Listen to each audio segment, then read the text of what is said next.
আর এবার রাজ্য বিজেপির ঠিক কি হালচাল সেই খবরের দিকে নজর রাখবো। রাজ্য বিজেপির স্লোগান কি বদলে যাচ্ছে? হিন্দু হিন্দু ভাই ভাই স্লোগান কেন শোনা যাচ্ছে না শুভেন্দু অধিকারীর মুখে?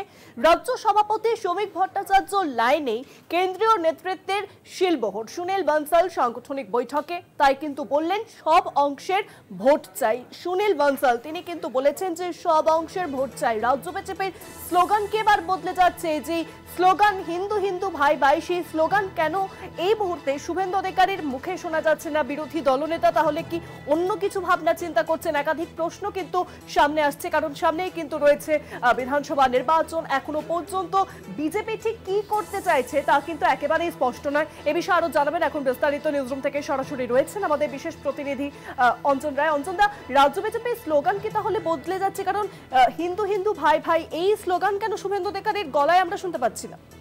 দেখো, প্রথমেই বলি যে তুমি যেটা বলছো হিন্দু হিন্দু ভাই ভাই শোনা যাচ্ছে না, সেটা একটু কম শোনা যাচ্ছে এখন বলতে পারো শুভেন্দুর গলায়। আর তোমার যে প্রশ্ন যে স্লোগান বদলে যাচ্ছে কি না, এটা কিন্তু বিজেপির কর্মীদের সবচেয়ে বেশি প্রশ্ন।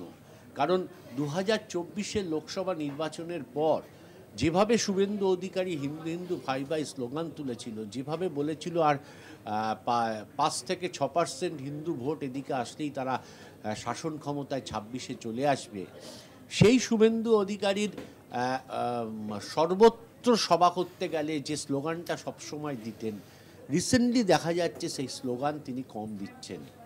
আবার শনিবার দিনকে গত সপ্তাহে সাংগঠনিক বৈঠকে সুনীল বানসাল কেন্দ্রীয় পর্যবেক্ষক বলে দিয়েছেন যে রাজ্য বিজেপিকে মনে রাখতে হবে সব অংশের ভোট চাই, কোনো একটি সম্প্রদায় নয়, সব অংশের ভোট চাই এবং সেইভাবে প্রচার করতে হবে। বিজেপির নতুন সভাপতি শ্রমিক ভট্টাচার্য তার অভিষেকের বার্তায় বলেছিলেন যে আমরা শুধু হিন্দুদের ভোট নয়, সংখ্যালঘুদেরও ভোট আমরা চাই, তাদেরকেও আমরা বন্দুক ছাড়িয়ে হাতে পেন তুলে দিতে চাই। ফলে সবটা মিলিয়ে দেখা যাচ্ছে যে শুভেন্দু অধিকারী ক্রমশ পিছিয়ে আসছে এবং শ্রমিক ভট্টাচার্যের যে বক্তব্য, যে স্লোগান, কার্যত তাতে শিলমোহর দিচ্ছেন কেন্দ্রীয় নেতৃত্ব এবং দেওয়ার পরই সেটা সাংগঠনিক বৈঠকে সুনীল বানসালের মাধ্যমে সেটাকে কনভে করে দেওয়া হচ্ছে।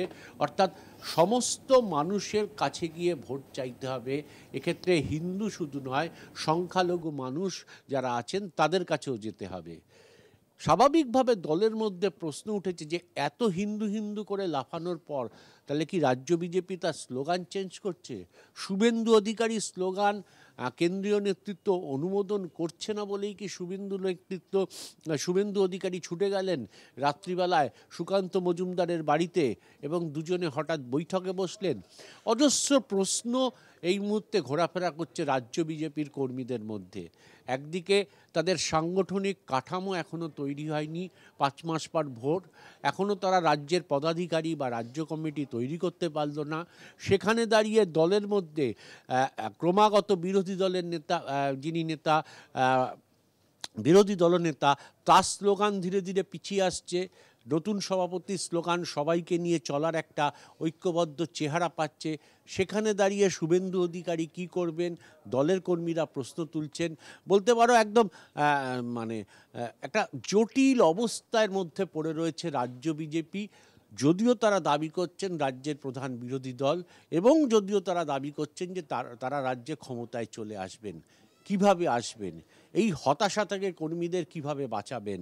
এই যে স্লোগান বদলে যাচ্ছে ক্রমশ, শুভেন্দু অধিকারী স্লোগান বদলে সবাইকে নিয়ে চলার, সব অংশের ভোট পাওয়ার স্লোগান যে বদলে যাচ্ছে, এটা নিয়েই বা শুভেন্দু অধিকারীর সমর্থকরা কি করবেন? ফলে পুরো কনফিউশন গোটা বিজেপিটায় বলতে পারো। অনেক ধন্যবাদ অঞ্জন দা, নিউজরুম থেকে সরাসরি ছিলেন আমাদের বিশেষ প্রতিনিধি অঞ্জন রায়।